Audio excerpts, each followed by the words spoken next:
2024년 3월 13일 수요일입니다.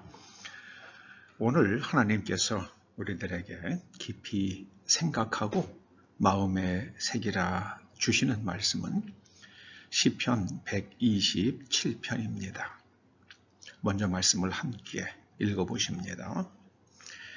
여호와께서 집을 세우지 아니하시면 세우는 자의 수고가 헛되며 여호와께서 성을 지키지 아니하시면 파수꾼의 깨어 있음이 헛되도다.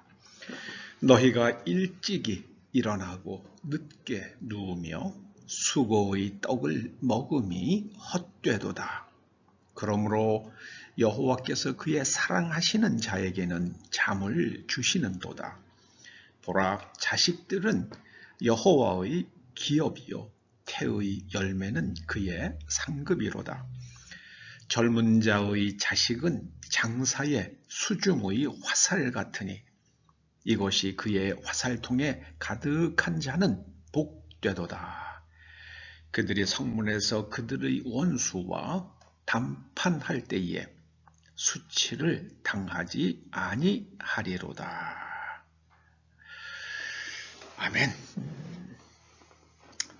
오늘 시편 127편 말씀을 다시 한번 정리해보면 이렇습니다.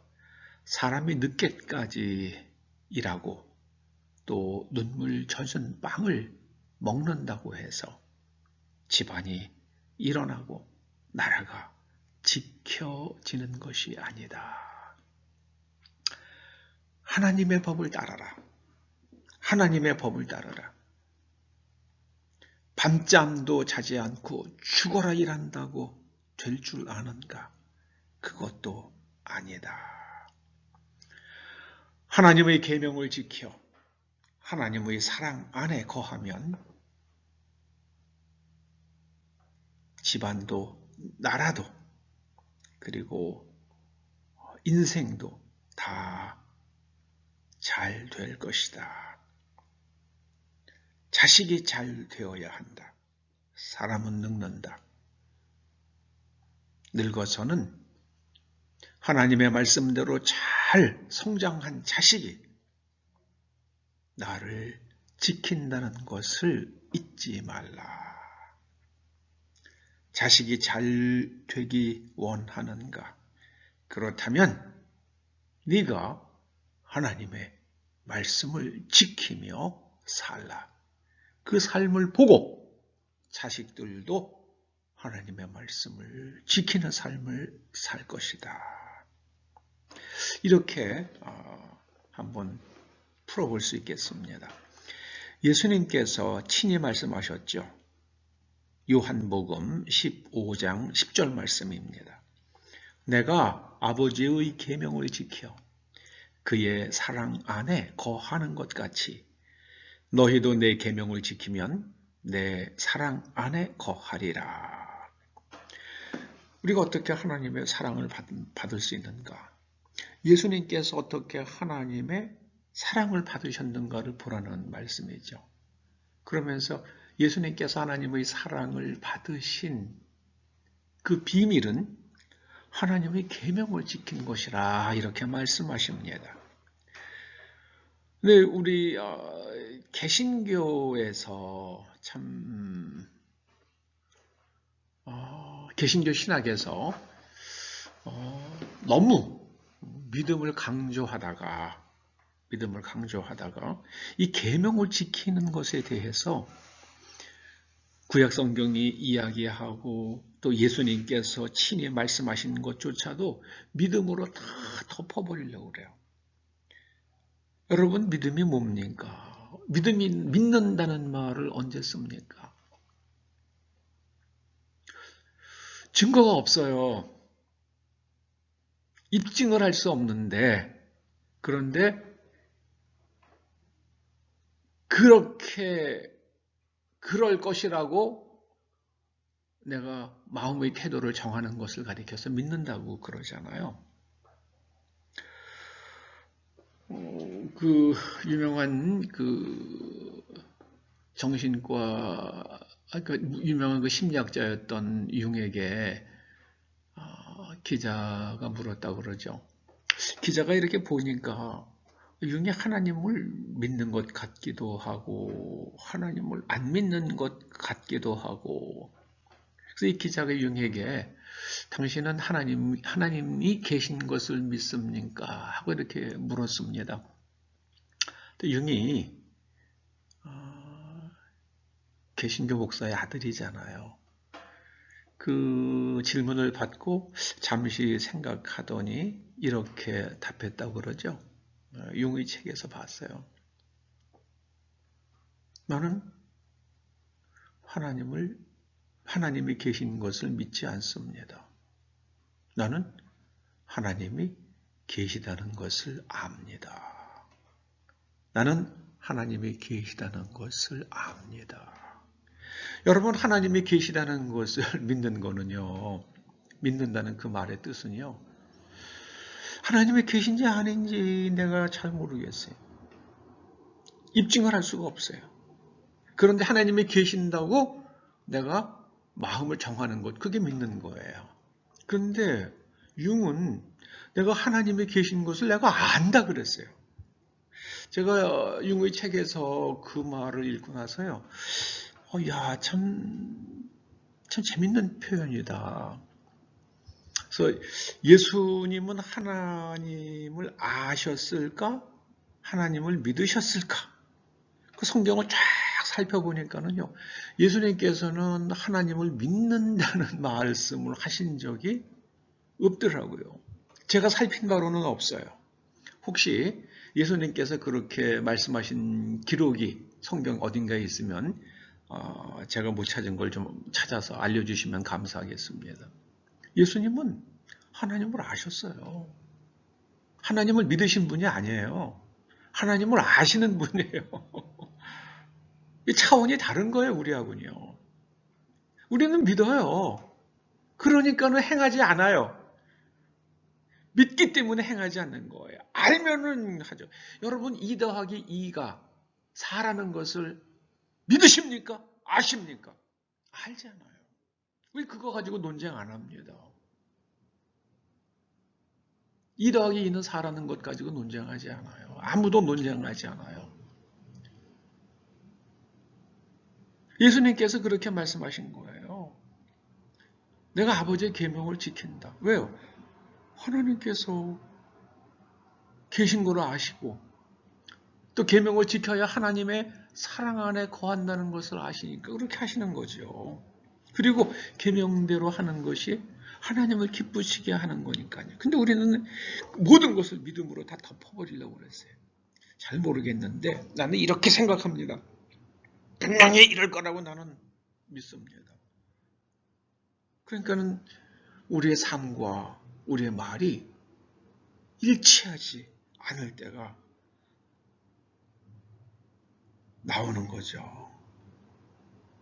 여러분, 믿을 때 집안이 일어나고 믿을 때 나라가 세워지는 것이 아니라 계명을 지킬 때 집안이 일어나고 나라가 세워진다고 오늘 시편 127편에 말씀합니다.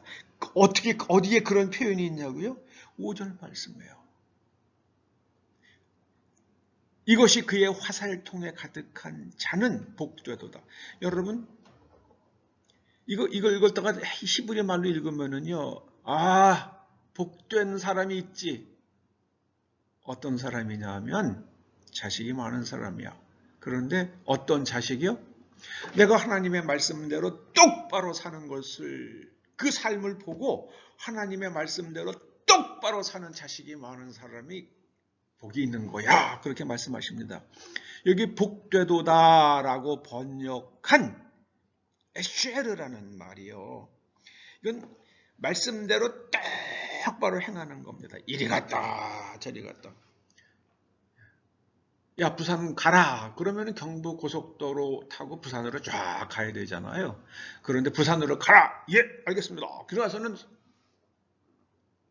속초로 갔다가 속초에서 태안으로 갔다가 태안에서 삼척으로 갔다가 삼척에서 군산으로 갔다가 군산에서 경주를 갔다가 경주에서 광주를 갔다가 왔다 갔다 하는 거예요. 그러면서 뭐하냐? 라고 물으면은요, 저는 지금 부산으로 가는 중인데요. 부산에 가는 길이 경부 고속도로만 있나요? 속초 갔다가 태안 갔다가 삼척 갔다가 군산 갔다가 포항 갔다가 광주 갔다가 해도 부산에 갈 수 있어요. 그렇게 말하는 게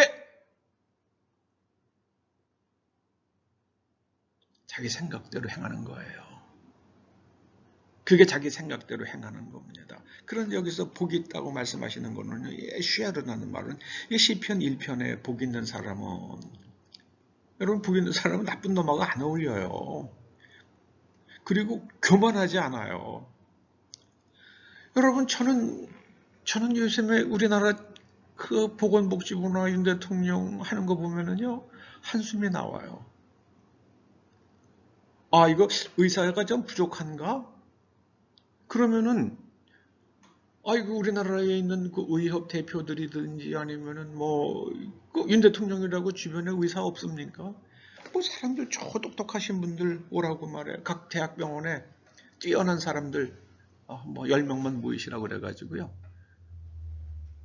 그래서 각 대학별로 우리의 의료 시스템에 이런 문제가 있는데, 제가 생각하는 문제점이 정말 현실적으로 있는 겁니까? 저는 이런 문제점이 있다고 보는데, 그리고 그럼 여러분들이 제가 6개월 정도 시간을 드릴 테니까, 아니면 3개월이라도요. 여러분들이 각자 한번 대책을 세워서 좀 저한테 보내주십시오. 저는 좀 의사의 정원수를 늘려야 되지 않을까, 이런 생각을 좀 합니다. 저는 의료 시스템 바깥에 있는 사람이라서 디테일한 건 모르니까 의사 수 늘리면은 혹시 지방에 가서 의사들이 개원하지 않을까, 이런 막연한 생각을 좀 해봅니다. 그래서 제 생각이 옳지 않을 수 있으니까 현장에 있는 여러분들이 어떻게 하면은 지방에서도 좋은 의료 혜택을 받을 수 있는지 한번 좋은 대책을 한번 세워서 좀 알려주십시오. 그래서 그런 거를 갖다가 한 10명 정도가 이렇게 10개의 대학에서 아니면 의과대학에서 이렇게 똑똑한 의사들이 하면은 한두 명이 작당해가지고 지도 좋은 대로 할 수도 있지만 10명이면은 그게 작당이 쉽지 않죠. 그러면은 그 중에서 공통되는 게 있을 거 아니에요. 그걸 가지고 정책을 만들어서 설득해 가면 되잖아요. 근데 어느 날 갑자기 내가 대통령이니까 2,000명 들려, 말 안 들어, 면허 정지야. 이게 뭡니까? 저는 정말 답답해요. 복이 없어요, 사람에. 그렇게 하면 복이 떠나갑니다. 하나님께서는 사람을 대하실 때 너희들 내 말 안 들어? 이씨! 다 죽여버려! 이렇게 안 하시잖아요. 설득하시잖아요. 그리고 설득하시잖아요. 좀 말씀대로 안 하면 고생도 하고 눈물도 먹으면서, 그러면 그 시간을 통해서 생각이 바뀌어지고 하나님의 말씀대로 하는 게 나에게 최선이구나라는 걸 깨달아가면서 결국 말씀에 순종하면서 살게 되잖아요. 설득을 하잖아요. 강압이 아니잖아요. 면허를 다 뺏어버릴 거야. 이것들이 그냥 이건 아니죠. 저는 거기에 분노가 있어요. 대통령 취임사에서 뭐라고 그랬어요? 우리는 이제는 반지성, 이걸 얘기했잖아. 반지성이요. 이게 지성입니까? 아니죠. 제발 취임사에서 말한 대로 좀 해주시면, 제가 설교하다 이런 얘기는 안 해도 되잖아요. 제발 취임사에서 말한 대로 지성적으로 좀 해주시면 좋겠어요.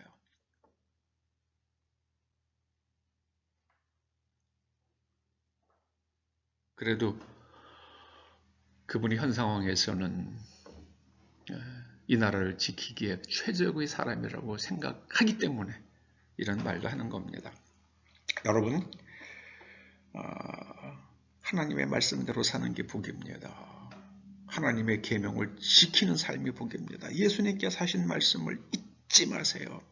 내가 아버지의 계명을 지켜 그의 사랑 안에 거하는 것 같이 내가 아버지의 계명을 지켜 내가 아버지의 계명을 지켜 너희도 내 계명을 지키면 너희도 내 계명을 지키면 너희도 내 계명을 지키면 너희가 나를 믿으면 내 사랑 안에 거하리라 이렇게 말씀하신 대신에 너희도 내 계명을 지키면 내 사랑 안에 거하리라. 여러분 믿음이라는 거는요 이게 정말 사람의 마음이 희뜩희뜩하지 않는 거 거기에 포인트가 있어요. 신실한 거예요. 피스티스란 말은요 영어의 belief하고는 좀 달라요. 우리는 믿음이라고 그러면 영어로는 belief 쪽으로 자꾸만 간다고요. 그런데 헬라어의 피스티스는요 이거는 faithfulness예요. 사람의 마음이 하나님께 딱 정해지면 그대로 가는 겁니다. 똑바로. 그게 믿음 성경이 말하는 믿음인데요. 우리 자꾸만 belief 혹은 신념 같은 걸 자꾸만 믿음이라고 그렇게 한 카테고리로 착각하게 되죠. 계명을 떠나면 모든 것이 허사가 됩니다. 기도하시죠. 아버지 하나님, 계명을 지켜 주의 사랑 안에 거하며 우리 인생에 하나님의 사랑 안에 거하여 우리 자식들이 우리의 삶의 궤적을 보고 우리를 따라 하나님의 계명을 지키며 살아서 그들이 하는 모든 일이 아름답고 풍성한 열매로 나타나게 하여 주시옵소서. 예수님의 이름으로 기도드립니다. 아멘.